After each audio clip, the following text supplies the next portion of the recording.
Quand j'ai rendu visite à la famille de ma belle-fille, j'ai demandé à mon fils de s'arrêter dans un supermarché voisin pour acheter un gâteau. Soudain, le caissier m'a attrapé la main et m'a chuchoté quelque chose de choquant. Je suis sorti par la porte de derrière et j'ai commencé à l'observer. 5 minutes plus tard.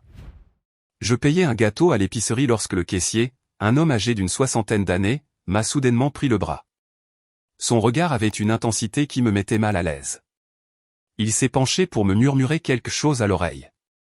Ces mots m'ont frappé comme un coup inattendu, quelque chose à propos de mon fils et de sa famille qui m'a laissé complètement paralysé. Je n'arrivais pas à croire ce que je venais d'entendre. L'homme a lâché mon bras et a continué à scanner les articles comme si de rien n'était. Mais je suis resté là, le reçu tremblant dans ma main, essayant de comprendre les mots qui tourbillonnaient maintenant dans ma tête. Je suis sorti par l'entrée de service du magasin. J'avais besoin d'air frais et de temps pour réfléchir. Mon cœur battait si fort que je pouvais l'entendre dans mes oreilles. Était-il possible que ce que cet étranger m'avait dit soit vrai? Ou était-ce juste un malentendu de la part de quelqu'un qui ne connaissait pas vraiment ma situation? J'ai décidé de me cacher derrière des bennes à ordures près du parking. De là, je pouvais observer sans être vu. Si ce que j'avais entendu était vrai, je le saurais bientôt de mes propres yeux. Je m'appelle Adeline Thorne. J'ai 67 ans, et toute ma vie, j'ai travaillé dur pour maintenir ma famille unie. Je vis seul dans un petit appartement en centre-ville avec une pension qui couvre à peine les factures de base. Chaque mois, je recompte les dollars plusieurs fois avant de décider où les dépenser, donnant toujours la priorité aux besoins des autres avant les miens. Mon fils unique, Owen, a épousé Sienna il y a 3 ans.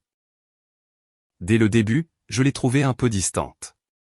Mais j'ai essayé de lui accorder le bénéfice du doute, pensant que c'était peut-être juste de la timidité. Avec le temps, cependant, j'ai commencé à remarquer des choses étranges dans son comportement, bien que je n'ai jamais rien dit car je ne voulais pas créer de conflit dans le mariage de mon fils. La famille de Sienna avait toujours été très cordiale avec moi, surtout son père, Léonard. Mais il y avait quelque chose dans leur regard qui me dérangeait. Ils parlaient toujours de la difficulté de leur situation financière, de la façon dont ils luttaient pour joindre les deux bouts, et sans hésiter, j'essayais de les aider quand je le pouvais. Depuis ma cachette, j'avais une vue parfaite sur l'entrée principale de l'épicerie. Owen m'attendait dans la voiture, mais maintenant j'avais une vision claire de tout. Les mots du caissier résonnaient dans mon esprit encore et encore, comme un son incessant. À peine 2 minutes s'étaient écoulées lorsque j'ai vu quelque chose qui m'a fait douter de tout ce que je pensais savoir sur la famille de ma belle-fille. Léonard, le père de Sienna, est sorti par l'entrée principale, portant des sacs qui semblaient assez lourds. Mais ce n'étaient pas des sacs d'épicerie ordinaires. Ils provenaient d'un magasin haut de gamme que je ne connaissais que de vue, un endroit où je n'avais jamais eu les moyens de faire des achats. Le nom du magasin brillait en lettres dorées sur les sacs noirs qu'il portait avec une aisance décontractée, comme si c'était une chose parfaitement normale pour lui. Mon cœur a commencé à battre plus vite. Léonard s'est dirigé vers une voiture garée à quelques mètres de l'endroit où je me cachais. Ce n'était pas la vieille voiture usée dont il se plaignait toujours en demandant de l'aide. C'était un véhicule flambant neuf et rutilant, d'une couleur claire qui brillait sous le soleil de l'après-midi. Les pneus semblaient neufs, et la peinture n'avait pas une seule égratignure. Je l'ai regardé ouvrir le coffre de la voiture et y placer soigneusement les sacs, comme quelqu'un qui protège quelque chose de précieux. Puis il a sorti son téléphone et a commencé à parler à quelqu'un. Bien que je ne puisse pas entendre la conversation, son langage corporel était détendu, comme celui d'une personne sans soucis financiers urgents. À ce moment-là, je me suis souvenu de toutes les fois où Sienna avait appelé Owen pour lui demander de l'aide. C'était toujours la même histoire. Ils ne pouvaient pas payer le loyer. Ils avaient besoin d'aide pour les frais médicaux de Léonard. Ils ne pouvaient pas se permettre assez de nourriture pour la semaine. Et mon fils, avec son grand cœur, trouvait toujours un moyen de leur envoyer quelque chose. Mais ce que je voyais de mes propres yeux ne correspondait pas du tout à ces histoires de besoins désespérés. Les sacs chers, la voiture neuve, l'attitude détendue de Léonard, tout semblait contredire complètement la version qu'il nous racontait depuis des mois. Une sensation de froid a commencé à se répandre dans mon corps, comme lorsqu'on sent que quelque chose de très mauvais est sur le point de se produire. Les mots du caissier commençaient à avoir un sens, bien que je résiste encore à y croire complètement. Serait-il possible que la famille de ma belle-fille nous ait menti pendant tout ce temps? Léonard a terminé son appel et s'est retourné vers l'entrée de l'épicerie. Il semblait chercher quelque chose ou quelqu'un. Ses yeux balayaient le parking attentivement, comme pour s'assurer que personne ne l'avait vu. Cette attitude prudente m'a semblé très suspecte. J'ai décidé de rester caché un peu plus longtemps. Mon instinct me disait qu'il y avait plus à découvrir, et après ce que j'avais vu, je ne pouvais tout simplement pas ignorer la situation. Je devais être absolument sûr avant d'en parler à Owen. Alors que je restais caché, j'ai commencé à me souvenir de comment j'en étais arrivé là. Ce matin-là, je m'étais réveillé avec un mélange d'excitation et de nervosité. Cela faisait des mois que je n'avais pas rendu visite à la famille de Sienna, et je voulais faire bonne impression en apportant quelque chose de spécial à partager. Je suis allé dans ma petite cuisine et j'ai ouvert le bocal où je gardais mes économies. Compter ces pièces était devenu un rituel douloureux mais nécessaire. J'ai séparé les billets froissés et les pièces que j'avais économisées pendant des semaines, sacrifiant de petits plaisirs comme un café à la boulangerie ou un magazine au kiosque à journaux. J'avais exactement 43 $. Ce n'était pas beaucoup, mais j'avais décidé d'en utiliser 20 pour acheter un gâteau décent à la boulangerie du quartier.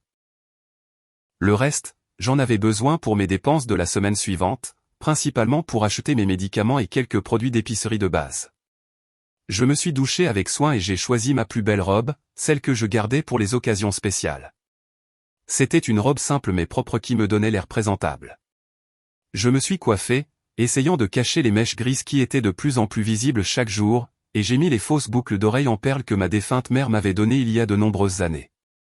Avant de partir, j'ai regardé mon reflet dans le miroir de la salle de bain.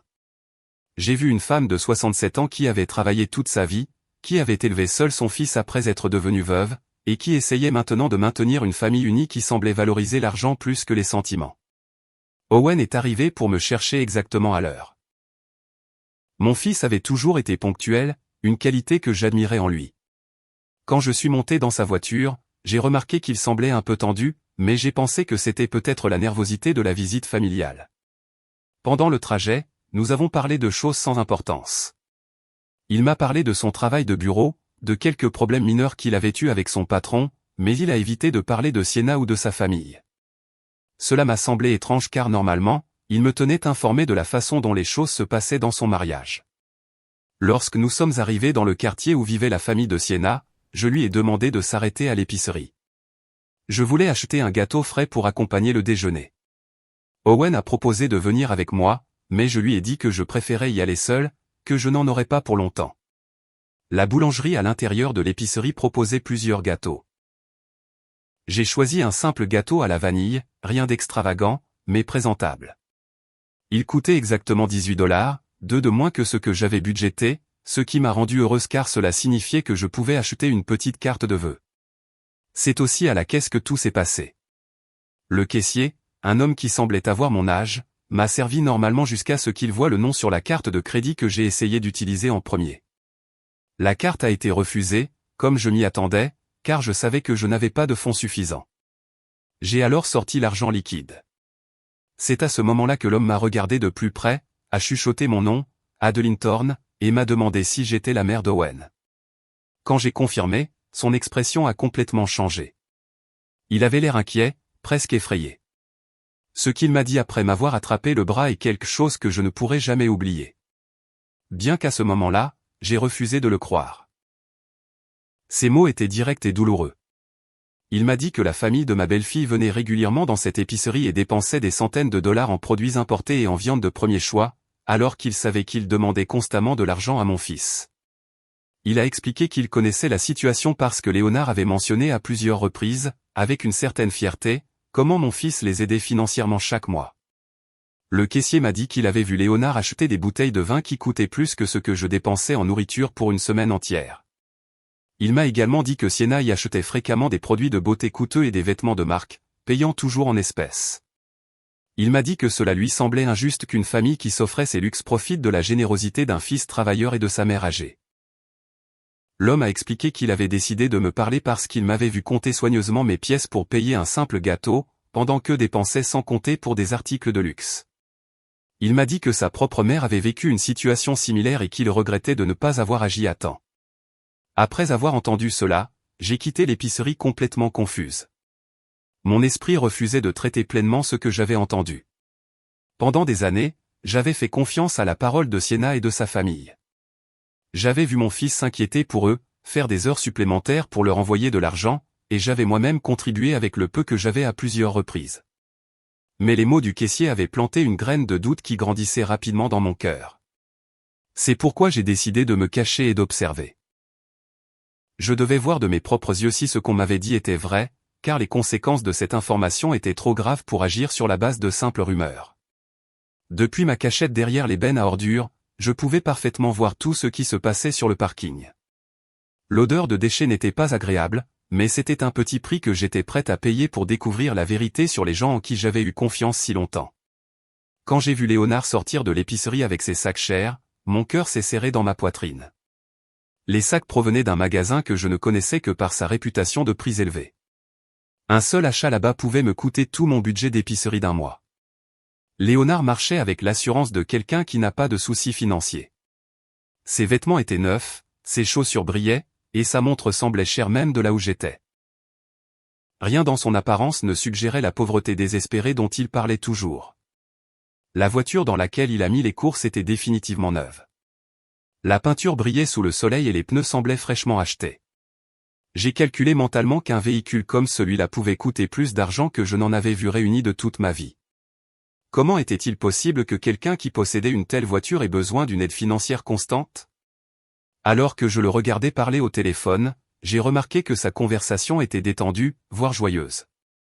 Cela ne semblait pas être l'appel de quelqu'un préoccupé par des problèmes financiers. Son langage corporel était celui d'une personne satisfaite, à l'aise avec sa situation.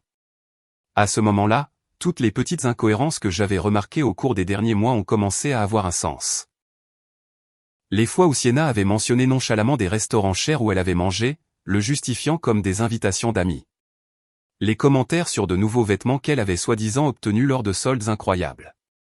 Les photos sur les réseaux sociaux qui montraient un style de vie qui ne correspondait pas à leur demande d'aide constante. Léonard a terminé son appel téléphonique et a commencé à revenir vers l'entrée de l'épicerie. Ses mouvements étaient confiants, sans hâte, comme quelqu'un qui avait tout le temps du monde. Cela m'a donné l'occasion de mieux analyser son apparence et son comportement depuis ma cachette. Non seulement ses vêtements étaient neufs, mais ils étaient de bonne qualité. La chemise qu'il portait avait cette coupe parfaite que l'on ne trouve que dans les magasins spécialisés, et son pantalon était impeccablement repassé. Même ses chaussures, que je pouvais mieux voir alors qu'il se rapprochait de ma position, semblaient être en cuir véritable et coûteux. Alors que j'attendais de voir ce qui allait se passer d'autre, j'ai entendu des voix venant de ma droite. Deux femmes âgées parlaient en poussant leur caddie vers leur voiture. Au début, je n'ai pas prêté attention, mais quand elles ont mentionné le nom de Sienna, j'ai immédiatement tendu l'oreille. « Tu as vu la nouvelle robe que Sienna portait au centre commercial hier » a dit l'une d'elles, une femme aux cheveux gris qui semblait avoir mon âge. Elle a dû coûter au moins 200 $. J'en ai vu une identique dans cette boutique chère au 2e étage. L'autre femme, plus mince et portant des lunettes, a répondu d'un ton entendu, et ce n'est pas tout, Hermione. Je l'ai aussi vue acheter des produits de beauté dans cette boutique française. Ma petite fille y travaille et m'a dit que Sienna est une cliente régulière. Elle dépense comme si l'argent tombait du ciel. Mon cœur a commencé à battre plus vite. Ces femmes parlaient de la même Sienna qui disait constamment à mon fils qu'il n'avait pas d'argent pour les dépenses de base. La même qui avait appelé la semaine dernière pour demander de l'aide pour acheter des médicaments pour son père. Hermione a continué, ce qui me frappe le plus, c'est qu'elle achète toujours de nouvelles choses, mais ensuite elle raconte dans le quartier qu'il traverse des moments financiers très difficiles. Mon ami Léonard travaille à la banque et m'a dit que les dépôts qu'ils reçoivent ne correspondent pas du tout à l'histoire de pauvreté qu'il raconte. Oh, Hermione, mais ce sont des commérages, a répondu l'autre femme, bien que sur un ton qui suggérait qu'elle avait ses propres doutes. Quoique, je dois admettre, ça me semble étrange qu'ils puissent se permettre le loyer de cette grande maison, s'ils sont vraiment aussi mal en point financièrement qu'ils le disent. Des commérages ? Ma fille habite dans la même rue qu'eux et me dit que presque chaque semaine, des camions de livraison avec des courses de l'épicerie la plus chère de la ville arrivent. Des achats que n'importe lequel d'entre nous mettrait des mois à pouvoir se permettre. Les deux femmes ont continué à s'éloigner en parlant, mais j'ai pu entendre quelques fragments de plus de leur conversation. Elles ont mentionné quelque chose à propos de fêtes que la famille de Sienna avait récemment organisées. Des fêtes avec de la nourriture abondante et de haute qualité, des vins importés et des décorations coûteuses. Chaque mot que j'entendais était comme un coup de poignard dans mon cœur. Pendant des mois, j'avais eu pitié de cette famille, m'inquiétant pour leur bien-être, demandant à mon fils de les aider quand il le pouvait, et même contribuant avec mes propres petites économies à plusieurs reprises. Je me suis souvenu de la fois où Sienna m'avait appelé directement, pleurant au téléphone, me disant qu'ils avaient besoin d'une aide urgente pour payer le médecin de Léonard. Elle m'avait dit qu'ils devaient choisir entre acheter des médicaments ou de la nourriture, et qu'ils ne savaient pas quoi faire. Cette nuit-là, je n'avais pas pu dormir en pensant à leur souffrance. Le lendemain, j'étais allé à la banque et j'avais retiré $150 de mes économies d'urgence, de l'argent que j'avais gardé pour une éventuelle urgence médicale personnelle, mais que j'avais décidé de lui donner parce que je ne pouvais pas supporter l'idée qu'il souffre alors que je pouvais aider. Maintenant, en écoutant ces femmes parler du style de vie luxueux de cette même famille, je me sentais comme la femme la plus stupide du monde. Comment avais-je pu être si naïve? Comment n'avais-je pas vu les signes qui étaient apparemment évidents pour tout le quartier? Léonard est ressorti de l'épicerie, cette fois avec un sac plus petit. Il s'est redirigé vers sa voiture, mais cette fois, il s'est arrêté pour parler à un homme qui avait une voiture près de la sienne. Je ne pouvais pas entendre la conversation, mais ils semblaient tous les deux détendus et amicaux. L'homme à qui Léonard parlait portait des vêtements de travail, mais on pouvait voir qu'il respectait Léonard. Son langage corporel suggérait que Léonard était quelqu'un d'un certain statut dans le quartier, quelqu'un qui commandait le respect, probablement en raison de sa situation financière. Après quelques minutes, j'ai vu Léonard donner quelque chose à l'homme. De loin, cela ressemblait à de l'argent. Plusieurs billets qu'il a donnés sans effort apparent. S'il traversait vraiment des difficultés financières, comme il le disait, comment pouvait-il se permettre de donner de l'argent à des inconnus si facilement? À ce moment-là, mon téléphone a vibré. C'était un SMS d'Owen me demandant ce qui s'était passé, pourquoi je prenais autant de temps à l'épicerie. Je l'avais complètement oublié, toujours en train de m'attendre dans la voiture, probablement inquiet de mon retard. J'ai rapidement répondu que j'arrivais, que j'avais été dans une file d'attente très longue. Un mensonge. Mentir à mon propre fils me faisait mal, mais j'avais besoin de plus de temps pour digérer tout ce que j'avais vu et entendu. Je ne pouvais pas retourner à sa voiture et lui faire part de mes soupçons immédiatement sans plus de preuves. Alors que j'écrivais le message, Léonard a dit au revoir à l'homme et est monté dans sa voiture. Le moteur a démarré avec un son doux et puissant, confirmant qu'il s'agissait d'un véhicule de bonne qualité et probablement récent. Je l'ai regardé quitter le parking avec une tranquillité qui contrastait complètement avec l'image de désespoir financier que sa famille projetait. J'ai décidé de quitter ma cachette et de marcher vers l'endroit où se trouvait Owen. Je devais agir normalement, du moins pour l'instant. Mais mon esprit travaillait déjà, essayant de me souvenir de tous les détails étranges que j'avais négligés ces derniers mois. Tous les petits signes qui prenaient maintenant un sens complètement différent. Quand je suis arrivé à la voiture, Owen m'a regardé avec inquiétude. « Maman, ça va? Tu as l'air pâle » a-t-il dit alors que je m'installais sur le siège passager. Ils ont mis du temps à t'encaisser? Juste la file d'attente, mon fils, ai-je répondu, en essayant de garder ma voix stable.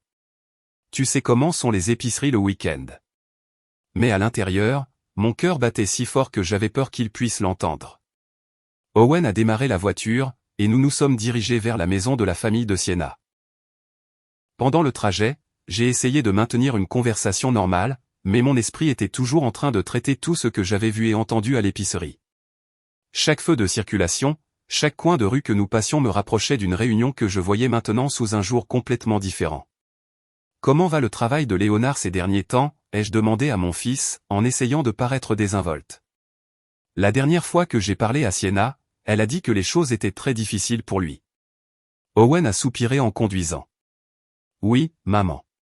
Sienna m'a dit que son père a dû réduire ses heures de travail parce que l'entreprise pour laquelle il travaille a des problèmes. C'est pourquoi nous les avons un peu plus aidés ces derniers mois. Cette information ne correspondait pas du tout à l'attitude détendue et prospère que j'avais observée chez Léonard quelques minutes plus tôt. Un homme vraiment inquiet de la réduction de ses heures de travail ne dépenserait pas d'argent dans des magasins chers ou ne donnerait pas de billets à des inconnus sur un parking. Et comment te sens-tu par rapport à ça, mon fils, ai-je demandé, en observant son expression dans le rétroviseur. Je sais que tu as fait beaucoup d'heures supplémentaires ces derniers temps. Eh bien, maman, ils sont ma famille maintenant, a répondu Owen d'un ton qui mêlait fatigue et résignation. Sienna est ma femme, et quand on se marie, on épouse aussi la famille. S'ils ont besoin d'aide, c'est mon devoir de gendre de les aider. Ces mots m'ont brisé le cœur. Mon fils, l'homme gentil et travailleur que j'avais élevé, sacrifiait son propre bien-être pour des gens qui, d'après ce que j'avais découvert, profitaient de sa générosité. Combien de temps cette situation pourrait-elle continuer sans affecter sérieusement sa propre stabilité financière? Nous sommes arrivés dans le quartier où vivait la famille de Siena. C'était un quartier résidentiel agréable avec des maisons bien entretenues et des pelouses soignées. Ce n'était pas le quartier le plus luxueux de la ville, mais ce n'était certainement pas un endroit où vivraient des gens en grande difficulté financière. Alors qu'Owen cherchait une place pour se garer, j'ai pu mieux observer la maison de la famille de Siena. C'était un bâtiment de 2 étages avec une pelouse bien décorée et une façade qui avait été récemment peinte. Les fenêtres avaient de nouveaux rideaux, et la porte d'entrée semblait avoir été rénovée il n'y a pas longtemps. La maison a l'air très bien entretenue, ai-je commenté, en essayant d'obtenir plus d'informations. Ne m'as-tu pas dit qu'ils avaient du mal à payer certaines réparations? Oh oui, a répondu Owen en se garant. Léonard a réussi à trouver du travail supplémentaire le week-end pour faire les réparations les plus urgentes. Il a beaucoup travaillé pour maintenir la maison en bon état. Une autre histoire qui ne collait pas. Si Léonard travaillait vraiment des quarts supplémentaires pour survivre, comment aurait-il le temps de faire ses courses dans un magasin cher pendant les heures de travail? Et plus important encore, comment aurait-il de l'argent à dépenser en produits de luxe si tout ce qu'il gagnait était censé aller aux réparations de la maison? Nous sommes sortis de la voiture et nous nous sommes dirigés vers la porte d'entrée. Owen portait quelques affaires qu'il avait apportées tandis que je portais mon gâteau et un mélange de nervosité et de curiosité qui grandissait à chaque pas. Avant que nous puissions sonner, la porte s'est ouverte et Siena est apparue avec un sourire radieux. Ma première impression a été un choc total. Son apparence était complètement transformée par rapport à la dernière fois que je l'avais vue, il y a à peine un mois. Elle portait une robe qui n'était certainement pas bon marché. Le tissu semblait d'excellente qualité, la coupe était parfaite, et les couleurs vives lui donnaient un air élégant et sophistiqué. Ses chaussures étaient clairement neuves, avec un éclat que seuls les articles fraîchement achetés possèdent, et son sac à main était parfaitement assorti à sa tenue. Mais ce qui m'a le plus frappé, c'étaient ses cheveux et son maquillage. Elle avait une coupe professionnelle que l'on n'obtient que dans les salons chers, avec des mèches qui brillaient au soleil. Son maquillage était impeccable, le genre qui nécessite des produits de haute qualité et beaucoup de temps pour être appliqué correctement. « Adeline, quelle joie de te voir !» s'est exclamé Siena, en s'approchant pour me serrer dans ses bras. Alors qu'elle m'étreignait, je pouvais sentir son parfum, une fragrance coûteuse que je reconnaissais, car j'avais vu son prix une fois dans un magasin, et il semblait équivalent à mon budget alimentaire de 2 semaines. « Bonjour, Siena », ai-je réussi à dire, en essayant de cacher ma surprise. « Tu es magnifique. Cette robe est très belle. »« Cette vieille robe ?» a-t-elle répondu avec un rire qui semblait un peu forcé. « Je l'ai achetée en solde il y a des mois. Tu sais ce que c'est. Quand on trouve de bonnes affaires, il faut en profiter. » Cette explication ressemblait exactement à celle que la femme de l'épicerie avait mentionnée. Il y avait toujours une justification pour chaque article coûteux. Des offres incroyables, des cadeaux d'amis, des achats d'occasion qui semblaient neufs. Combien de coïncidences extraordinaires une seule famille pouvait-elle avoir? Nous sommes entrés dans la maison et j'ai immédiatement remarqué d'autres détails qui ne correspondaient pas à l'histoire de difficultés financières. Le salon avait été récemment redécoré. Les meubles n'étaient pas les mêmes que ceux dont je me souvenais de ma dernière visite. Il y avait un nouveau canapé en cuir qui semblait cher, une table basse en verre qui brillait impeccablement, et plusieurs objets décoratifs qui n'étaient certainement pas bon marché. Sur le mur se trouvait un grand téléviseur à écran plat qui n'était pas là auparavant. C'était un modèle récent, un de ceux qui coûtent plusieurs milliers de dollars. Comment une famille en crise financière pouvait-elle expliquer l'achat d'un téléviseur de luxe? « Papa, regarde qui est venu nous rendre visite », a appelé Siena vers l'intérieur de la maison. Léonard est apparu de ce qui semblait être la cuisine, s'essuyant les mains avec une serviette. Quand il m'a vu, son expression a légèrement changé. Il y a eu une lueur dans ses yeux, comme si pendant un instant il avait vu quelque chose auquel il ne s'attendait pas, mais il a rapidement retrouvé son sourire habituel. « Adeline, quel plaisir de te voir », a-t-il dit en s'approchant pour me saluer. « Nous espérons que tu as faim, car Siena a préparé un délicieux repas. » C'était le même Léonard que j'avais vu à l'épicerie à peine 1 heure auparavant, mais maintenant il agissait comme s'il n'avait pas quitté la maison de la journée. Ses vêtements étaient les mêmes, mais il avait mis un tablier par-dessus sa chemise, comme s'il avait été en train de cuisiner. « J'ai apporté un gâteau pour accompagner », ai-je dit, en lui tendant la boîte. J'espère que vous l'aimerez. Quel geste charmant, s'est exclamé Sienna. Mais ce n'était pas nécessaire, Adeline. Tu sais que tu es toujours la bienvenue ici sans avoir à apporter quoi que ce soit. Alors qu'elle parlait, je pouvais voir par-dessus son épaule dans la cuisine. Les comptoirs étaient remplis d'ingrédients et d'ustensiles qui suggéraient une préparation culinaire élaborée. Je pouvais distinguer des coupes de viande d'apparence coûteuse, des légumes frais et exotiques, et des bouteilles d'assaisonnement importées. La quantité de nourriture qu'il préparait pouvait facilement nourrir une famille pendant plusieurs jours, et la qualité des ingrédients était nettement supérieure à ce que je pouvais me permettre d'acheter pour mes propres repas. « Vous avez préparé tout ça, vous deux ?» ai-je demandé, sincèrement impressionné par l'abondance. « Eh bien, nous voulions faire quelque chose de spécial pour ta visite, » a répondu Léonard. « On ne reçoit pas la mère d'Owen tous les jours. De plus, nous avons trouvé certains ingrédients en promotion, alors nous avons décidé d'en profiter. » Encore les promotions miraculeuses. Je commençais à me demander si cette famille avait un don extraordinaire pour trouver des affaires ou si ces explications étaient simplement un moyen de justifier des dépenses qu'ils ne pouvaient pas expliquer honnêtement. Owen semblait complètement inconscient de mes observations. Il discutait joyeusement avec Sienna de son travail et de ses projets pour la semaine suivante. Son attitude détendue confirmait qu'il croyait vraiment à la version de la réalité qu'il lui avait présentée. Mais je ne pouvais plus ignorer les preuves sous mes yeux. Chaque détail de cette maison, chaque aspect de l'apparence de Sienna et de Léonard, chaque explication commode, tout pointait vers la même conclusion troublante, cette famille ne traversait pas les difficultés financières qu'elle prétendait affronter. Pendant le déjeuner, j'ai essayé de maintenir une conversation normale tout en observant discrètement chaque détail qui pouvait confirmer ou infirmer mes soupçons. La table était dressée avec une vaisselle que je ne me souvenais pas avoir vue auparavant. Des assiettes et des verres qui semblaient de bonne qualité, pas le genre d'ustensile que quelqu'un qui s'inquiète pour chaque centime utiliserait. La nourriture qu'ils ont servie était abondante et variée. Il y avait plusieurs plats principaux, des salades élaborées et des accompagnements qui nécessitaient des ingrédients coûteux. Léonard a versé du vin dans des verres en cristal, un vin que j'ai reconnu pour avoir vu son prix à l'épicerie, plus de $50 la bouteille. Ce vin est délicieux, ai-je commenté, en essayant d'obtenir des informations. C'est une marque spéciale ? Oh, celui-là, a répondu Léonard avec un sourire fier. Un de mes amis qui travaille dans l'importation me l'a obtenu à un prix spécial. Normalement, nous ne pourrions pas nous permettre des vins comme celui-ci, mais quand ces opportunités se présentent, il faut en profiter. Il y avait toujours une explication parfaite, toujours un ami généreux ou une offre incroyable qui justifiait chaque luxe. Je commençais à me demander combien d'amis généreux une seule famille pouvait avoir et à quelle fréquence ces offres extraordinaires pouvaient se produire. Pendant que nous mangions, Sienna a mentionné nonchalamment certains projets qu'ils avaient pour le mois suivant. Elle a parlé d'une célébration familiale qu'ils organisaient.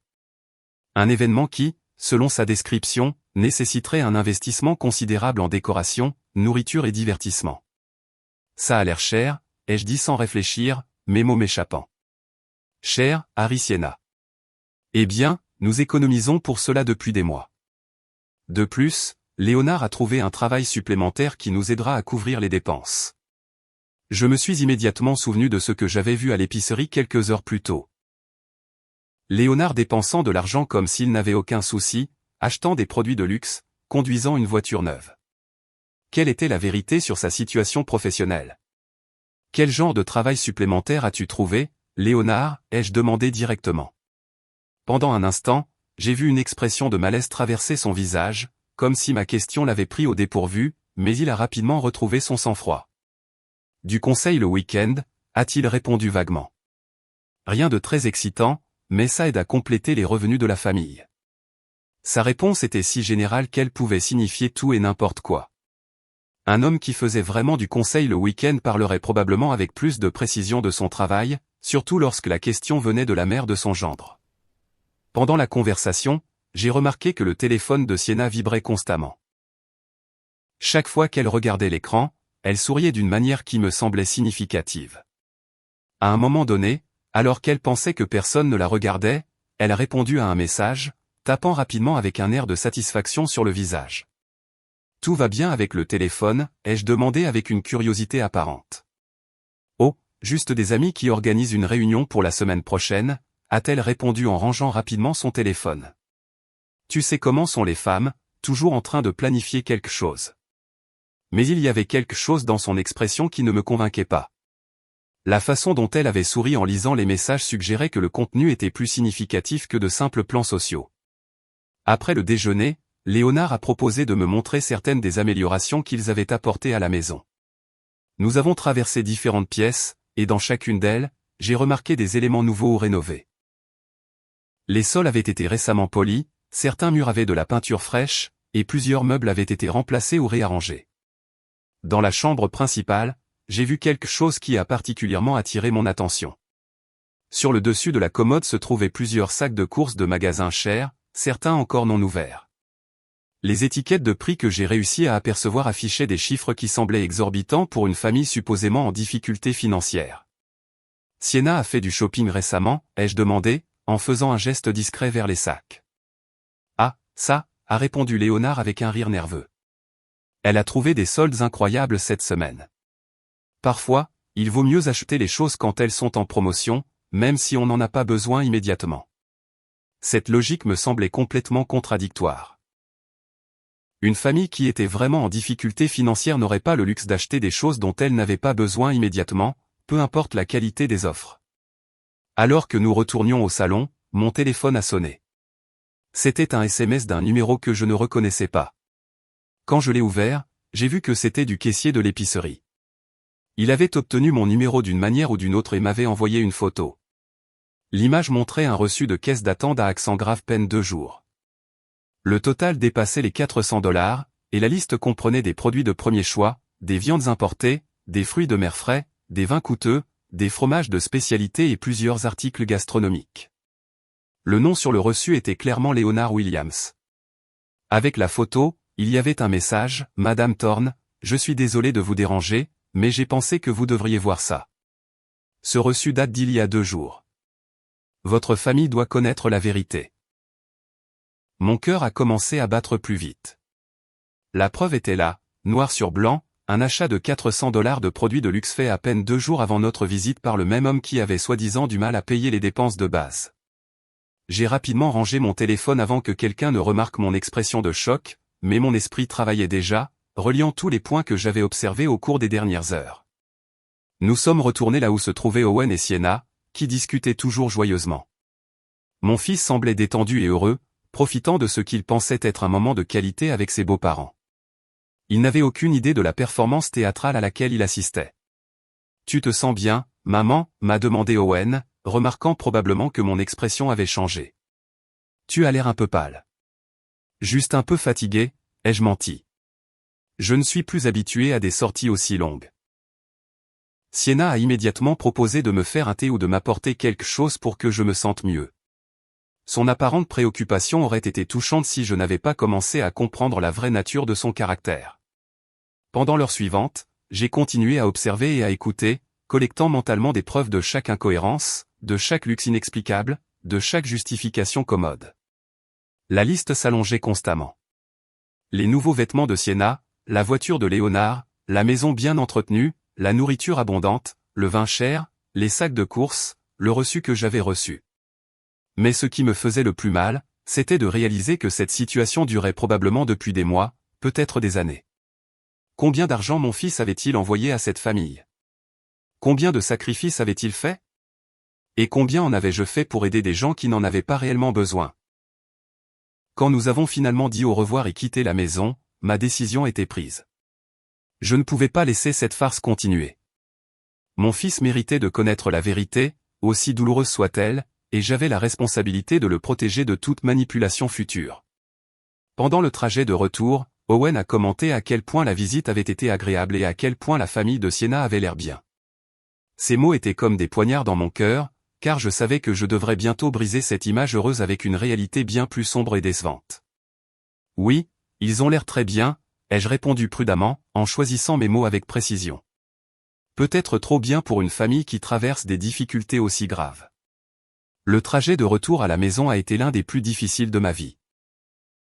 Chaque kilomètre que nous parcourions m'éloignait physiquement de la maison où j'avais découvert la vérité, mais me rapprochait émotionnellement d'une décision qui allait tout changer pour ma famille. Mon esprit était un tourbillon de pensées contradictoires, de doutes et d'un sentiment croissant d'indignation que j'avais du mal. Owen conduisait calmement, sifflotant de temps en temps un air qui montrait sa bonne humeur. Pour lui, nous venions de passer un après-midi agréable avec ses beaux-parents, partageant un délicieux repas et renforçant les liens familiaux. Il n'avait aucune idée que sa mère avait passé son temps à collecter des preuves de ce qui semblait être une escroquerie élaborée et prolongée. « Maman » a-t-il dit alors que nous attendions à un feu rouge, « je suis si heureux de voir que tu t'entends si bien avec la famille de Sienna. Je sais que tu avais quelques réserves sur notre mariage au début, mais je pense que maintenant tu peux voir à quel point ce sont de bonnes personnes. » Ces mots m'ont brisé le cœur. Mon fils, mon unique fils, était manipulé par des gens qui avaient fait de l'exploitation de sa générosité un article. Comment pouvais-je lui dire que les personnes en qui il avait placé sa confiance et son argent étaient probablement des menteurs professionnels? Owen. Ai-je commencé prudemment. As-tu déjà remarqué quelque chose d'incohérent dans les histoires que Sienna te raconte sur leur situation financière? Mon fils m'a jeté un bref coup d'œil avant de reporter son attention sur la circulation. Que veux-tu dire, maman? Incohérent? Comment ça? Eh bien, ai-je continué, en choisissant mes mots très soigneusement. Aujourd'hui, j'ai remarqué qu'ils ont beaucoup de nouvelles choses dans la maison. La télévision, certains meubles, les vêtements de Sienna, tout cela coûte une somme d'argent considérable. Owen a soupiré, et j'ai pu voir que mon commentaire avait touché un point sensible. Maman, je t'ai déjà expliqué que Léonard a trouvé des emplois supplémentaires. De plus, Sienna est très douée pour trouver des offres et des bonnes affaires. Tout ce qui a l'air neuf n'est pas forcément cher. Mais ne trouves-tu pas étrange qu'une famille qui a besoin d'une aide constante pour les dépenses de base puisse se permettre autant de luxe en même temps, ai-je insisté, en essayant de garder un ton neutre et non accusateur.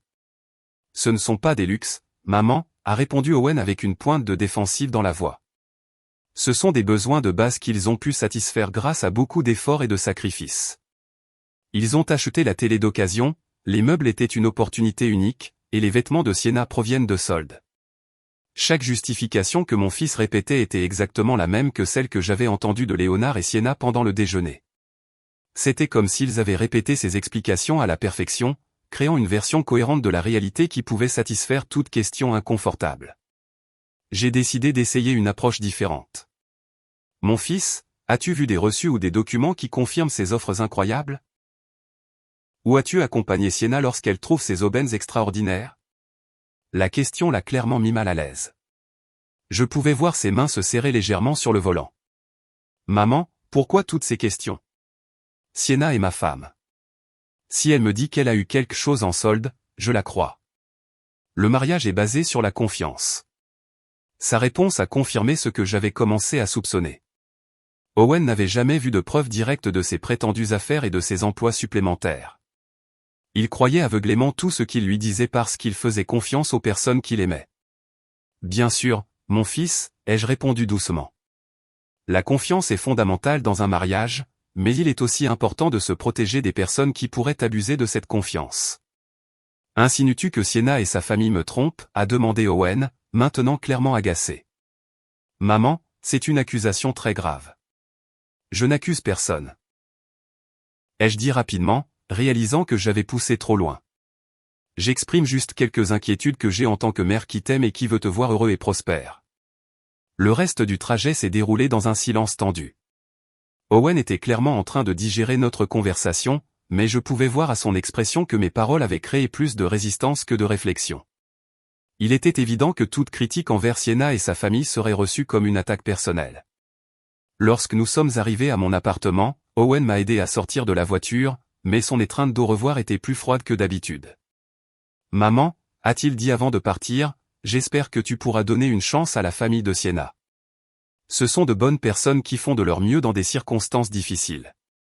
Je garderai ça à l'esprit, mon fils. Ai-je répondu, sachant qu'il interpréterait ma réponse comme une promesse d'être plus compréhensive, alors qu'en réalité, c'était le contraire. Cette nuit-là, seul dans mon petit appartement, je me suis assise dans mon fauteuil préféré avec une tasse de thé et j'ai essayé d'organiser toutes les pensées qui bombardaient mon esprit depuis quelques heures. J'avais des preuves circonstancielles abondantes, des témoignages de voisins, des observations personnelles et même une photo du reçu de $400 de l'épicerie. Mais j'avais aussi un fils qui était complètement convaincu que sa femme et sa famille étaient des victimes de circonstances difficiles qui méritaient son aide et sa compassion. Toute tentative directe de confronter cette croyance avait abouti à de la résistance et de la défensive. J'ai sorti mon téléphone et j'ai de nouveau regardé la photo du reçu que le caissier de l'épicerie m'avait envoyé. Les chiffres étaient indiscutables. Plus de 400 $ de produits de luxe achetés à peine 2 jours avant notre visite. Ce montant représentait plus que ce que je dépensais en nourriture pour un mois entier. En regardant cette preuve, je me suis souvenu de toutes les fois où Owen était rentré stressé après avoir fait des heures supplémentaires pour envoyer de l'argent à la famille de Sienna. Je me suis souvenu des occasions où j'avais moi-même contribué avec mes maigres économies, ayant pitié de leur supposée situation désespérée. L'indignation que j'avais contenue toute la journée a finalement commencé à émerger avec force. Ce n'était pas seulement l'argent qui me dérangeait, bien que ce soit significatif. C'était la manipulation émotionnelle, l'exploitation systématique des bons sentiments de mon fils et la manière calculée dont ils avaient construit un tissu de mensonges pour soutenir leur style de vie aux dépens de notre famille. Il me faisait aussi profondément mal de réaliser qu'ils s'étaient probablement moqués de nous dans notre dos. Chaque fois que nous envoyions de l'argent, chaque fois que nous nous inquiétions pour leur bien-être, chaque fois que nous faisions des sacrifices pour les aider, ils le voyaient probablement comme une preuve de notre naïveté et de notre facilité à être manipulés. Mais ce qui me tourmentait le plus était la question de savoir quoi faire de cette information. J'avais les preuves. J'avais les observations. J'avais les incohérences documentées. Mais j'avais aussi un fils qui refuserait de croire quoi que ce soit de négatif sur sa femme sans une preuve absolument irréfutable. Si j'agissais trop vite ou de manière trop conflictuelle, je risquais d'aliéner Owen et de le pousser davantage vers Sienna. Mais si je n'agissais pas rapidement, la manipulation continuerait, s'aggravant probablement avec le temps, et mon fils continuerait d'être exploité financièrement et émotionnellement. J'ai décidé que j'avais besoin de plus de preuves. Des preuves si claires et indiscutables que même Owen ne pourrait pas les nier ou les rationaliser. Je ne pouvais pas me fier uniquement aux observations et aux soupçons. J'avais besoin de preuves concrètes qui révéleraient la vraie nature des personnes qui avaient trompé ma famille. Cette nuit-là, avant de m'endormir, j'ai pris une décision qui allait changer le cours des événements qui suivirent. Je ne confronterai pas directement Owen tant que je n'aurai pas de preuves absolument solides. Au lieu de cela, je commencerai ma propre enquête discrète, collectant des preuves impossibles à nier ou à expliquer avec des histoires commodes sur des offres miraculeuses et de mystérieux emplois supplémentaires. Les jours suivants ont été les plus difficiles que j'ai vécus depuis des années. Chaque interaction avec Owen était devenue un exercice de maîtrise de soi, essayant de maintenir la normalité pendant que mon esprit travaillait constamment sur la façon d'aborder la situation que j'avais découverte. Les preuves que j'avais collectées pesaient sur ma conscience comme un fardeau que je ne pouvais pas partager. Pendant cette semaine, j'ai reçu 3 autres messages du caissier de l'épicerie.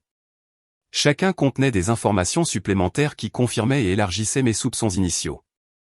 Il m'a envoyé des photos d'autres reçus d'achat faits par Léonard et Sienna au cours des dernières semaines, tous montrant des dépenses excessives en produits inutiles et coûteux. L'une des photos montrait un reçu de plus de 600 $, qui incluait 2 bouteilles de champagne français coûtant plus de 100 $ chacune, des fruits de mer importés et plusieurs fromages gastronomiques. La date sur le reçu était le même jour où Sienna avait appelé Owen pour lui demander une aide urgente pour payer le loyer. J'ai également reçu des informations d'Hermione, l'une des femmes que j'avais entendu parler à l'épicerie. Elle avait obtenu mon numéro de téléphone par un ami commun et m'avait contacté car elle avait décidé que je devais connaître plus de détails sur la situation. Hermione m'a dit que la famille de Sienna organisait régulièrement des fêtes chez eux, des événements avec un traiteur professionnel et des décorations coûteuses. Elle a décrit une fête d'anniversaire pour Léonard qui avait coûté, selon les commentaires des invités, plusieurs milliers de dollars en nourriture, boissons et divertissements. Adeline, m'a-t-elle dit lors d'un appel téléphonique, ma fille habite dans la même rue et me dit que des camions de livraison avec des achats coûteux aux vêtements, appareils électroménagers, meubles arrivent constamment. Ce n'est pas normal pour une famille qui est soi-disant en crise financière. Chaque nouvelle information rendait mon silence plus difficile à maintenir. Mais je savais que j'avais besoin du bon moment et des bonnes circonstances pour présenter tout cela à Owen d'une manière qui ne pourrait pas être facilement rejetée ou rationalisée.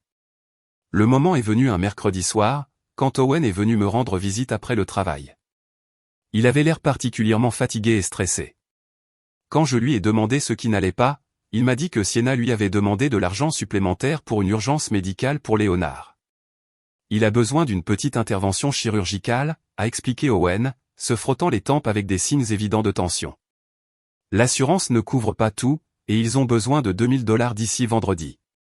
J'ai travaillé en double poste toute la semaine pour pouvoir réunir l'argent. C'était la goutte d'eau qui a fait déborder le vase. 2000 $ pour une supposée urgence médicale demandée par la même famille qui avait dépensé 600 $ en champagne et fruits de mer quelques jours auparavant. Je ne pouvais plus laisser mon fils se sacrifier pour ces mensonges élaborés. Owen, ai-je dit, en prenant ses mains dans les miennes, je dois te montrer quelque chose, mais avant, je veux que tu saches que je fais ça parce que je t'aime et parce que je ne supporte pas de te voir te faire du mal. J'ai sorti mon téléphone et je lui ai montré la première photo du reçu de 400 $. Ses yeux se sont écarquillés quand il a vu la date et le total. Mais avant qu'il puisse parler, je lui ai montré les autres photos que j'avais reçues pendant la semaine. Maman, où as-tu eu ça? A demandé Owen, en regardant les images avec une expression qui mêlait confusion et déni. Et comment sais-tu que ces reçus sont vrais? Je lui ai expliqué ma rencontre avec le caissier de l'épicerie, les conversations que j'avais surprises des voisins, et toutes les observations que j'avais faites lors de notre visite. J'ai parlé lentement et soigneusement, en présentant chaque preuve de manière logique et chronologique. Mais il doit y avoir une explication, a insisté Owen, bien que sa voix ne semble plus aussi convaincue qu'auparavant. Peut-être que Léonard a eu un bon mois au travail. Ou peut-être qu'ils ont reçu de l'argent d'une autre source. Mon fils, ai-je répondu doucement. Ces achats de luxe ont été faits les mêmes jours où Sienna t'a appelé pour demander de l'aide pour des dépenses de base. Ne trouves-tu pas que c'est une trop grande coïncidence? Je pouvais voir la prise de conscience commencer à s'installer dans son esprit. Ses yeux se déplaçaient entre les photos sur mon téléphone et mon visage, cherchant un moyen de réconcilier ce qu'il voyait avec ce qu'il avait cru pendant si longtemps. De plus, ai-je continué, en lui montrant les informations que j'avais obtenues sur les fêtes coûteuses. Les voisins ont vu comment cette famille vit réellement. Ce n'est pas l'histoire de pauvreté désespérée qu'ils t'ont racontée. Owen s'est levé de sa chaise et a commencé à faire les 100 pas dans mon petit salon. Je pouvais voir son esprit travailler, se remémorant des conversations passées, des promesses non tenues et de petites incohérences qu'il avait probablement ignorées ou rationalisées auparavant. Mais pourquoi ferait-il ça? A-t-il finalement demandé d'une voix qui semblait complètement défaite. Pourquoi Sienna me mentirait-elle sur quelque chose d'aussi important? Parce que ça a fonctionné, ai-je répondu honnêtement. Parce que tu leur as envoyé de l'argent régulièrement sans poser de questions, en faisant confiance à leurs paroles. Pour eux, tu es une source fiable de revenus supplémentaires qu'ils peuvent utiliser pour maintenir un style de vie qu'ils ne pourraient pas se permettre autrement. Des larmes ont commencé à se former dans les yeux de mon fils. Voir sa douleur me brisait le cœur, mais je savais que c'était nécessaire pour le libérer de cette manipulation destructrice. Combien d'argent leur ai-je donné au total? A-t-il demandé, bien qu'il semble avoir peur de la réponse. Nous étions arrivés au moment de la vérité complète. D'après ce que tu m'as dit au cours des derniers mois, probablement plus de 5000 $. Et ça, c'est sans compter l'aide que je leur ai donnée moi-même. Le chiffre l'a frappé comme un coup de poing. 5000 $ représentaient des mois de travail supplémentaires, de sacrifices personnels et d'opportunités perdues pour son propre avenir. Tout cela donné à des gens qui l'avaient systématiquement trompé. Je dois parler à Sienna. A-t-il dit finalement avec une détermination que je n'avais pas entendue dans sa voix depuis longtemps. Je dois la confronter avec ces informations et entendre son explication. Es-tu sûr d'être prêt pour cette conversation, lui ai-je demandé. Une fois que tu auras mis ces informations sur la table, il n'y aura pas de retour en arrière. Votre relation changera pour toujours, quelle que soit sa réponse. Owen est resté silencieux pendant plusieurs minutes, regardant encore et encore les photos sur mon téléphone. Je pouvais le voir traiter non seulement les preuves financières, mais aussi les implications émotionnelles d'avoir été trompé par la personne qu'il aimait. Maman, a-t-il dit finalement, merci de m'avoir montré ça. Je sais que ça a dû être difficile pour toi de décider de me le dire ou non, mais tu avais raison. Je devais connaître la vérité. Je l'ai serré fort dans mes bras, ressentant à la fois du soulagement et de l'inquiétude pour ce qui allait suivre. La vérité avait enfin éclaté. Mais maintenant venait la partie la plus difficile, affronter les conséquences de années de mensonges et de manipulations. Qu'est-ce que tu vas faire maintenant, ai-je demandé. Je rentre à la maison ce soir et je vais avoir une conversation très sérieuse avec ma femme, a répondu Owen avec une fermeté qu'il n'avait pas montrée depuis des mois. Et selon ce qu'elle dira, je vais prendre des décisions importantes sur notre avenir. Owen a quitté mon appartement cette nuit-là avec une détermination que je n'avais pas vue en lui depuis des mois. Je suis resté éveillé très tard, incapable de dormir, me demandant comment la confrontation entre mon fils et sa femme se déroulerait. Je savais que les prochaines heures seraient cruciales pour l'avenir de notre famille. À 2 heures du matin, mon téléphone a sonné. C'était Owen, et sa voix était complètement différente quand j'ai répondu. Il y avait un mélange de douleur, de colère et quelque chose qui ressemblait à du soulagement. « Maman », a-t-il dit sans préambule. « Tu avais raison sur tout. Absolument tout. » « Que s'est-il passé, mon fils ?» ai-je demandé, bien que d'après son ton, je pouvais déjà imaginer que la confrontation ne s'était pas bien passée pour Sienna. Quand je suis rentré à la maison, j'ai décidé de vérifier certaines choses avant de lui parler.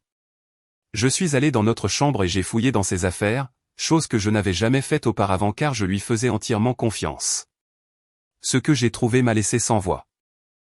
Owen m'a dit qu'il avait trouvé plusieurs sacs de courses cachés dans le placard, tous de magasins chers avec des reçus montrant des centaines de dollars de dépenses en vêtements et accessoires.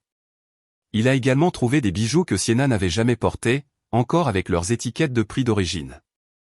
Mais ce n'était pas le pire, maman. Dans son sac à main, j'ai trouvé un carnet où elle avait noté tout l'argent qu'elle m'avait demandé au cours des 2 dernières années. Chaque mensonge, chaque urgence, chaque histoire inventée y est documentée comme si c'était un travail. Mon cœur s'est serré en entendant cela. La situation était encore pire que ce que j'avais imaginé. Non seulement ils avaient menti sur leur situation financière, mais ils avaient gardé un registre détaillé de leur escroquerie comme s'il s'agissait d'une entreprise légitime. Et qui avait-il d'autre dans ce carnet, ai-je demandé, bien que je craigne la réponse. Des plans pour demander plus d'argent, a répondu Owen amèrement. Elle avait noté que la prochaine histoire serait une urgence dentaire pour sa mère qui coûterait 1800 $. Elle avait aussi des notes sur la façon de me faire sentir coupable si je doutais d'elle ou si je posais trop de questions. Le calcul froid de tout cela m'a écœuré. Ce n'étaient pas des erreurs ou des malentendus. C'était une manipulation systématique conçue spécifiquement pour exploiter les bons sentiments de mon fils. Et quand l'as-tu confronté avec tout ça, ai-je demandé. Au début, elle a essayé de tout nier, a continué Owen. Elle a dit que les achats étaient des cadeaux d'amis, que le carnet servait juste à suivre les dépenses du ménage, que j'interprétais mal tout. Mais quand je lui ai montré les photos que tu avais des reçus de l'épicerie, sa stratégie a complètement changé. Comment a-t-elle changé? Elle est devenue furieuse. Elle m'a crié que je n'avais pas le droit de fouiller dans ses affaires, que ma famille ne l'avait jamais vraiment accepté, et que tout était de ta faute pour m'avoir mis des idées en tête. Elle a dit que tu avais toujours été une belle-mère envahissante qui voulait détruire notre mariage. Ces accusations faisaient mal, mais elles ne me surprenaient pas. C'était typique des manipulateurs professionnels d'essayer de retourner la situation et de se faire passer pour des victimes lorsqu'ils sont confrontés à des preuves de leurs mensonges. Mais ce qui m'a le plus choqué, a continué Owen, c'est quand elle a finalement admis la vérité. Elle m'a dit que sa famille n'avait jamais été en crise financière, que Léonard a un travail stable qui paie bien, et que tout avait été une stratégie pour profiter de ma générosité. Elle a utilisé ce mot spécifiquement, profiter. Exactement ce mot, maman. Elle a dit que j'étais facile à convaincre et que ma famille avait de l'argent que nous pouvions nous permettre de partager, comme si nous étions responsables de maintenir leur style de vie luxueux. La conversation a duré plus d'1 heure. Owen m'a raconté chaque détail de la confrontation, chaque mensonge qui avait été révélé, chaque manipulation qui avait finalement été exposée. Le tableau qui en ressortait était celui d'une famille qui avait fait de la tromperie un mode de vie. J'ai aussi appelé Léonard pendant la dispute, m'a dit Owen. Je voulais entendre sa version des faits. Au début, il a essayé de s'en tenir à l'histoire originale, mais quand je lui ai dit que je connaissais déjà la vérité, il a tout avoué lui aussi. Et qu'a dit Léonard? Il a dit qu'ils avaient décidé dès le début que j'étais un bon parti pour Sienna parce que j'avais un travail stable et une famille qui pouvait les aider financièrement. Il m'a dit que ce n'était jamais personnel, que c'était juste des affaires, comme si cela rendait tout acceptable. La froideur de cette admission m'a laissé sans voix. Non seulement ils avaient trompé mon fils, mais ils l'avaient vu dès le début comme une source de revenus, pas comme un être humain avec ses propres sentiments et besoins. Et qu'a dit Sienna quand son père a tout avoué? Ai-je demandé. C'était la partie la plus révélatrice de toute la nuit, a répondu Owen avec un rire amer. Elle s'est fâchée contre lui pour avoir gâché le plan. Elle n'était pas en colère parce que les mensonges avaient blessé notre mariage, mais parce que son père avait avoué et ruiné sa capacité à continuer de me tromper. Pendant l'heure suivante, Owen m'a raconté comment il avait découvert plus de détails sur l'étendue des mensonges. Les prétendues urgences médicales n'avaient jamais existé. Les problèmes de travail de Léonard étaient complètement inventés. Même les offres incroyables qui expliquaient tout leur luxe avaient une explication plus simple, ils achetaient simplement ce qu'ils voulaient avec l'argent que mon fils leur envoyait régulièrement. Ce qui me fait le plus mal, maman, m'a-t-il dit vers la fin de notre conversation, ce n'est pas seulement l'argent que j'ai perdu. C'est de réaliser que pendant 2 ans de mariage, je n'ai jamais vraiment connu la femme que j'ai épousée. Tout était un acte conçu pour que je continue à leur donner de l'argent. Et qu'est-ce que tu vas faire maintenant, mon fils, lui ai-je demandé, bien que d'après son ton, je soupçonne déjà sa réponse. J'ai déjà dit à Sienna que notre mariage était terminé ce soir. Il n'y a aucun moyen de reconstruire la confiance après une trahison aussi systématique et calculée. Demain, je vais entamer la procédure de divorce. Bien que je sache que c'était la bonne décision, mon cœur souffrait pour mon fils. Personne ne mérite de découvrir que la personne qu'on aime vous a trompé de manière si élaborée et si longtemps. J'ai aussi été très clair sur le fait qu'ils n'obtiendront plus un centime de notre famille, a continué Owen. Et je lui ai dit que s'ils essaient de te contacter pour demander de l'aide, tu devrais leur dire exactement ce que je pense de leur méthode. Bien sûr, mon fils, l'ai-je assuré. Cette famille ne recevra plus jamais d'aide de notre part. Maman, a dit Owen avant de raccrocher. Merci d'avoir eu le courage de me montrer la vérité. Je sais que ça a dû être difficile pour toi de décider de me le dire ou non, surtout en sachant que cela détruirait probablement mon mariage, mais tu m'as sauvé de nombreuses années de plus d'utilisation et de manipulation. Après avoir raccroché, je suis restée assise dans l'obscurité de mon appartement, traitant tout ce qui s'était passé. La vérité avait enfin éclaté, mais elle avait eu un coût très élevé pour mon fils. Son mariage était terminé, sa confiance avait été trahie, et il devrait reconstruire sa vie à partir de zéro. Mais je savais aussi qu'à long terme, la vérité l'aurait libéré d'une situation qui n'aurait fait qu'empirer avec le temps. Sienna et sa famille n'auraient jamais cessé de demander de l'argent. Ils n'auraient jamais avoué volontairement leurs mensonges, et ils auraient probablement intensifié leur manipulation jusqu'à ce qu'ils aient complètement épuisé les ressources de mon fils. Les mois qui ont suivi cette nuit révélatrice ont été un processus de guérison et de reconstruction pour toute notre famille. Owen a temporairement emménagé dans un petit appartement près de son travail pendant qu'il gérait le divorce et réorganisait sa vie. Je l'ai accompagné à chaque étape, lui offrant le soutien émotionnel dont il avait besoin pour surmonter la trahison qu'il avait subie. Le processus de divorce a révélé encore plus de détails sur l'ampleur de la tromperie. Les avocats d'Owen ont découvert que Sienna avait caché des actifs importants tout au long de leur mariage. Elle avait un compte bancaire secret où elle déposait une partie de l'argent qu'elle recevait de mon fils et avait acheté des objets de valeur qu'elle cachait ensuite pour maintenir l'apparence de besoins financiers. Maman, m'a dit Owen lors d'un de nos repas hebdomadaires, l'avocat a calculé que pendant nos 2 ans de mariage, je leur ai envoyé plus de $15 000. $15 000 que j'aurais pu utiliser pour acheter une maison, pour investir dans mon avenir, ou pour t'aider quand tu en avais besoin. Le chiffre m'a profondément marqué. Il représentait des années de travail honnête de mon fils, sacrifié pour des gens qui ne l'avaient vu que comme une source de revenus facile. Mais ce qui me rendait le plus fier, c'était de voir comment Owen avait mûri à travers cette expérience douloureuse. Pendant le processus légal, Sienna et sa famille ont essayé de me contacter à plusieurs reprises. Léonard m'a appelé pour essayer de me convaincre d'intercéder auprès d'Owen, promettant qu'il rendrait tout l'argent et ne demanderait plus jamais d'aide. Ces supplications semblaient désespérées, mais j'avais déjà appris à reconnaître leur manipulation. Léonard, lui ai-je dit lors du dernier appel que j'ai accepté, vous avez eu 2 ans pour être honnête avec mon fils. Vous avez choisi les mensonges, la manipulation et la tromperie. Maintenant, vous devez vivre avec les conséquences de ces décisions. Sienna a également tenté une dernière tentative de manipulation en se présentant à mon appartement un après-midi sans préavis. Elle était vêtue de vêtements simples et sans maquillage, essayant de projeter une image de vulnérabilité et de repentance. Mais je connaissais déjà trop bien ces techniques. Adeline, a-t-elle dit avec des larmes qui semblaient répéter. Je sais que nous avons fait des erreurs, mais j'aimais vraiment Owen. Tout cela est devenu incontrôlable, mais nous n'avons jamais voulu le blesser. Sienna, ai-je répondu avec un calme qui m'a surprise, le véritable amour n'inclut pas les mensonges systématiques et la manipulation calculée. Ce que vous avez fait n'était pas de l'amour. C'était de l'exploitation déguisée en amour. Elle a continué à essayer diverses approches. D'abord, la victime repentante, puis l'épouse désespérée. Ensuite, la belle-fille qui voulait juste réparer la relation familiale. Mais chaque stratégie qu'elle essayait ne faisait que confirmer ce que je savais déjà sur sa vraie nature. L'argent que vous avez pris à mon fils n'est pas seulement de l'argent, lui ai-je expliqué. Il représentait sa confiance, son avenir et sa capacité à croire en les personnes qu'il aime. Cela ne peut pas être rendu avec des excuses ou des promesses.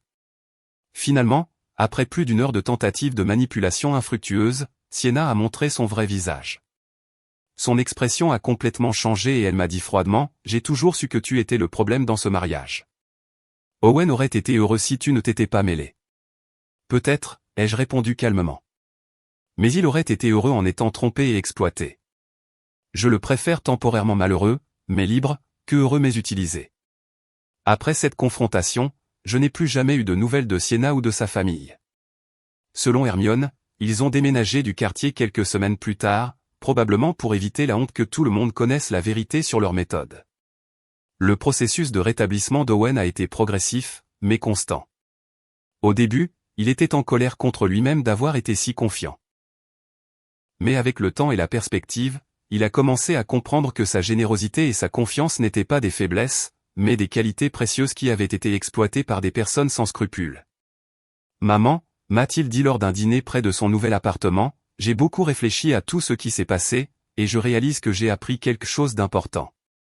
La générosité doit s'accompagner de sagesse, et la confiance doit être méritée et maintenue, pas donnée aveuglément. » Avec l'argent qu'il n'avait plus à envoyer à la famille de Sienna, Owen a pu commencer à reconstruire ses finances.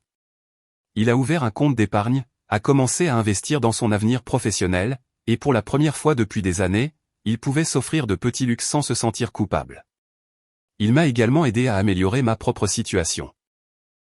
Il a insisté pour me donner de l'argent pour acheter de nouveaux appareils électroménagers dont j'avais besoin, et a commencé à me rendre visite plus fréquemment, apportant de la nourriture de bonne qualité que nous pouvions partager sans nous soucier du coût. C'est ironique, a-t-il réfléchi un jour alors que nous partagions un repas qu'il avait acheté. Pendant tout ce temps, je m'inquiétais d'aider une famille qui n'en avait pas besoin, alors que toi, qui aurais vraiment pu utiliser plus de soutien, tu n'as jamais rien demandé. Cette observation m'a profondément touché. Pendant les années de la manipulation de Sienna, j'avais vu mon fils s'épuiser, essayant de répondre à des demandes constantes d'argent, tandis que je restais silencieuse sur mes propres besoins pour ne pas ajouter plus de pression à sa vie. 6 mois après le divorce, Owen avait trouvé un nouvel équilibre dans sa vie. Il avait appris à être plus prudent sans devenir cynique, plus sage, sans perdre sa capacité à faire confiance aux personnes qui méritaient vraiment sa confiance. « Maman », m'a-t-il dit lors d'une de nos promenades dominicales dans le parc. « Je veux te remercier encore d'avoir eu le courage de me montrer la vérité. Je sais que c'était difficile pour toi de décider d'intervenir ou non. »« Mon fils », ai-je répondu. Une mère doit toujours protéger ses enfants, même quand ça fait mal. Mon travail n'est pas seulement de t'aimer, mais aussi de m'assurer que les personnes que tu dis aimer te méritent vraiment. Le caissier de l'épicerie, un homme nommé Eli, est également devenu une présence inattendue mais bienvenue dans nos vies. Un jour, il est venu me rendre visite pour savoir comment les choses s'étaient terminées, et nous avons fini par parler pendant des heures de l'importance de parler quand on voit des injustices, même si c'est inconfortable. Vous savez, Madame Thorne, m'a dit Eli avant de partir, ma mère a vécu une situation similaire il y a des années, et personne n'a eu le courage de lui dire la vérité. Quand tout a finalement été découvert, elle avait déjà perdu toutes les économies de sa vie. C'est pourquoi j'ai décidé de vous parler. Certaines vérités blessent, mais le silence blesse plus. Maintenant, quand je repense à tout ce qui s'est passé, je ressens un mélange de douleur pour ce que mon fils a dû souffrir, mais aussi une profonde fierté pour la force qu'il a montrée en affrontant la vérité et en prenant les bonnes décisions. J'ai appris que le véritable amour familial exige parfois le courage de dire des vérités difficiles, de confronter des situations inconfortables et de protéger les personnes que nous aimons, même si cela signifie détruire des illusions qu'elles préfèrent conserver. Ce jour-là, quand j'ai entendu ces mots étranges à l'épicerie et que j'ai décidé d'observer au lieu d'ignorer, j'ai changé le cours de nos vies pour toujours. Ce fut l'une des décisions les plus difficiles que j'ai jamais prises, mais aussi l'une des plus justes. Aujourd'hui, Owen est un homme plus sage, plus fort et plus conscient de sa propre valeur. Il n'est plus la victime de manipulateurs professionnels, mais quelqu'un qui a appris à fixer des limites saines et à valoriser sa propre générosité assez pour ne pas permettre qu'elle soit exploitée. Et moi, Adeline Thorne, à 69 ans, j'ai appris qu'il n'est jamais trop tard pour être courageuse, pour défendre ce qui est juste et pour protéger ceux que nous aimons. Car au final, la justice la plus puissante n'est pas celle qui crie, mais celle qui agit avec sagesse et protège ceux que nous aimons le plus. 2 ans ont passé depuis cet après-midi à l'épicerie qui a changé nos vies pour toujours. Alors que j'écris ces lignes, assise dans mon fauteuil préféré avec une tasse de thé qui refroidit déjà, je ne peux m'empêcher de réfléchir à tout le chemin que nous avons parcouru depuis. Owen s'est remarié il y a 6 mois. Sa nouvelle femme, Regina, est une femme travailleuse et honnête qu'il a rencontrée à son bureau. Ce que j'aime le plus chez elle, ce n'est pas seulement sa transparence dans tout ce qu'elle fait, mais la façon dont elle respecte la relation que j'ai avec mon fils. Elle n'a jamais essayé de s'interposer entre nous ni montrer le moindre intérêt pour nos finances familiales. La première fois que Regina est venue dîner chez moi, elle a apporté les ingrédients pour que nous cuisinions ensemble. Adeline, m'a-t-elle dit alors que nous préparions les légumes, je veux que tu saches que je ne te demanderai jamais d'argent, ni à toi ni à Owen. Je crois qu'il faut travailler pour ce dont on a besoin et être honnête sur ce que l'on peut se permettre.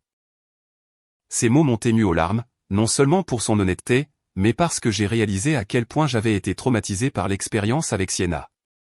Pendant des mois après le divorce, chaque fois que nous rencontrions quelqu'un de nouveau, je me surprenais à analyser leur motivation et à chercher des signes de manipulation. Le processus de guérison n'a été facile pour aucun de nous. Owen a traversé des périodes de dépression où il remettait en question son jugement dans les relations. Il y a eu des nuits où il m'appelait pour me demander s'il pourrait un jour faire à nouveau entièrement confiance à quelqu'un. « Maman », me disait-il lors de ses appels nocturnes, « comment puis-je être sûr de ne pas être trompé à nouveau ? Comment puis-je distinguer entre quelqu'un qui m'aime vraiment et quelqu'un qui ne voit qu'une opportunité ?»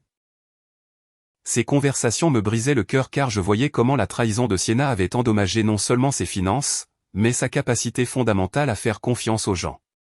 Mais j'étais aussi fier de voir comment il reconstruisait lentement sa confiance d'une manière plus mature et plus sage. Pendant la première année après le divorce, Owen a développé ce qu'il appelait son « système de vérification ». Avant d'aider quelqu'un financièrement, il demandait à voir des documents, parlait à plusieurs sources et prenait le temps d'évaluer la cohérence des histoires qu'on lui racontait. Au début, j'ai pensé qu'il était peut-être devenu trop méfiant. Mais avec le temps, j'ai réalisé qu'il avait simplement appris à équilibrer sa nature généreuse avec une sagesse pratique qu'il n'avait pas auparavant. Il ne donnait plus d'argent par impulsion émotionnelle, mais après une évaluation prudente et rationnelle. Cette nouvelle approche lui a bien servi lorsqu'un collègue lui a demandé de l'aide pour une supposée urgence familiale. Au lieu d'envoyer de l'argent immédiatement, Owen a demandé à voir les documents médicaux et a parlé directement à l'hôpital mentionné. Il s'est avéré que l'histoire était fausse et que son collègue essayait d'obtenir de l'argent pour des jeux de hasard. « Maman », m'a-t-il dit après avoir découvert ce mensonge. Il y a 2 ans, j'aurais envoyé l'argent sans poser une seule question. Maintenant, je comprends que vérifier, ce n'est pas se méfier. C'est se protéger des gens qui cherchent à profiter de la gentillesse des autres. De mon côté, j'ai aussi dû traiter mes propres sentiments sur ce qui s'était passé. Pendant des mois, je me suis senti coupable d'avoir attendu si longtemps pour dire quelque chose, me demandant combien d'argent nous aurions pu économiser si j'avais agi plus tôt. Mais avec le temps et la perspective, j'ai compris que j'avais agi au bon moment, lorsque j'avais suffisamment de preuves pour être convaincante. Le caissier de l'épicerie qui m'avait initialement alerté sur la situation est devenu un ami cher de notre famille. Lui et sa femme, Marlène, nous rendent visite régulièrement, et nous avons développé une amitié basée sur des valeurs communes d'honnêteté et de soutien mutuel. Tu sais, Adeline, m'a dit Ellie lors d'une de ses visites, ce que j'admire le plus dans toute cette situation, c'est la façon dont tu as géré la vérité. Beaucoup de gens auraient fait une scène, crié ou cherché à se venger, mais tu as simplement présenté les faits et laissé la vérité faire son travail. Ces mots m'ont fait réfléchir à quelque chose d'important que j'avais appris tout au long de ce processus, la dignité silencieuse est plus puissante que la vengeance bruyante. Je n'ai jamais cherché à blesser Sienna ou sa famille. J'ai simplement cessé de leur permettre de nous blesser. Hermione, la voisine qui m'avait donné des informations supplémentaires sur la famille de Sienna, est également devenue une amie proche. Elle m'a aidé à comprendre que ce que nous avions vécu n'était pas inhabituel, que de nombreuses familles subissent ce genre de manipulation, surtout lorsque les enfants sont généreux et confiants. Mon gendre travaille dans les services sociaux, m'a dit Hermione lors d'une de nos conversations. Et il m'a dit que ce genre d'escroquerie familiale est plus courant que les gens ne le pensent. Il y a des gens qui ont fait de la manipulation de parents au grand cœur un mode de vie. Cette perspective m'a aidé à comprendre que nous n'avions pas été particulièrement naïfs ou stupides. Nous avions simplement été les cibles de personnes expertes dans l'exploitation des émotions et des liens familiaux. L'impact financier de la tromperie a été important mais gérable. Owen a calculé qu'au total, nous avions perdu environ 15 000 $ en incluant ma contribution et certains prêts qu'il avait faits et qui n'avaient jamais été remboursés. Cependant, une fois que le flux d'argent vers cette famille s'est arrêté, notre situation financière s'est considérablement améliorée. Avec l'argent qu'il n'avait plus à envoyer mensuellement, Owen a pu économiser pour un acompte sur une petite maison. Il m'a demandé de vivre avec lui et Regina, mais je préfère maintenir mon indépendance dans mon propre appartement, bien que maintenant avec de meilleurs meubles et appareils électroménagers qu'il a insisté pour m'acheter. « Maman », m'a-t-il dit en apportant le nouveau réfrigérateur. Pendant des années, je t'ai regardé compter les pièces pendant que j'envoyais des centaines de dollars à des gens qui n'en avaient pas besoin. Maintenant, c'est à ton tour d'avoir les choses que tu mérites. Regina s'est avérée être non seulement une bonne épouse pour Owen, mais aussi une belle-fille prévenante pour moi. Elle n'essaie jamais de rivaliser avec ma place dans la vie de mon fils et m'inclut toujours dans ses plans et décisions familiales. La différence avec l'attitude de Sienna est si marquée que j'ai parfois du mal à croire que les deux femmes existent dans le même monde. Le mois dernier, Regina m'a confié qu'ils attendaient leur premier enfant. La nouvelle m'a rempli d'une joie pure que je n'avais pas ressentie depuis des années. Ce petit-fils ou cette petite-fille grandira dans un foyer où l'honnêteté et l'intégrité sont des valeurs fondamentales, très différents de l'environnement de mensonges et de manipulation qui aurait existé si Owen était resté avec Sienna. Je veux que notre enfant te connaisse comme la grand-mère qui a eu le courage de protéger notre famille, m'a dit Regina en me tenant la main. Owen m'a raconté toute l'histoire et j'admire profondément ce que tu as fait. Parfois, je me demande ce qui se serait passé si je n'avais jamais décidé de me cacher derrière ces bennes à ordures pour observer Léonard. Combien de temps la tromperie aurait-elle continué? Owen aurait-il fini par découvrir la vérité par lui-même, ou aurait-il continué à être exploité indéfiniment? Je ne connaîtrai probablement jamais la réponse à ces questions, mais ce que je sais, c'est que le courage d'affronter des vérités inconfortables est l'une des responsabilités les plus importantes que nous ayons envers les personnes que nous aimons. Au cours de ces 2 années, j'ai beaucoup réfléchi aux signes que j'ai ignorés pendant si longtemps. Les petits détails qui ne collaient pas, les explications trop commodes, la façon dont Sienna avait toujours une histoire parfaite pour chaque situation. Maintenant, je comprends que mon instinct maternel avait essayé de m'alerter pendant des mois. Mais j'avais fait taire ces doutes parce que je ne voulais pas créer de conflit. J'ai appris que le maintien de la paix familiale ne doit pas se faire au détriment de l'exploitation de la famille. Parfois, le plus grand acte d'amour est de créer le conflit nécessaire pour protéger les personnes qui comptent le plus. Aujourd'hui, à 69 ans, je me sens plus sage et plus forte que je ne l'ai été depuis des décennies. Non seulement parce que j'ai aidé à sauver mon fils d'une situation destructrice, mais parce que j'ai prouvé qu'il n'est jamais trop tard pour être courageuse, pour défendre ce qui est juste et pour protéger ceux que nous aimons. L'expérience m'a appris que la vraie force n'est pas d'éviter les problèmes, mais de les affronter avec dignité lorsque c'est nécessaire, et que parfois les décisions les plus difficiles sont aussi les plus justes, même si leur impact complet ne peut être apprécié qu'avec le passage du temps. Alors que je termine d'écrire ces réflexions, j'entends Owen et Regina rire dans la cuisine, en préparant le dîner du dimanche que nous partagerons dans quelques minutes. C'est le son d'une vraie famille, bâtie sur des fondations solides d'honnêteté et de respect mutuel. Ce son vaut plus que tous les dollars que nous avons perdus pendant les années de tromperie. Car au final, la chose la plus précieuse que nous ayons n'est pas l'argent que nous pouvons donner, mais les relations authentiques que nous pouvons construire et protéger. Et ça, personne ne pourra jamais nous l'enlever.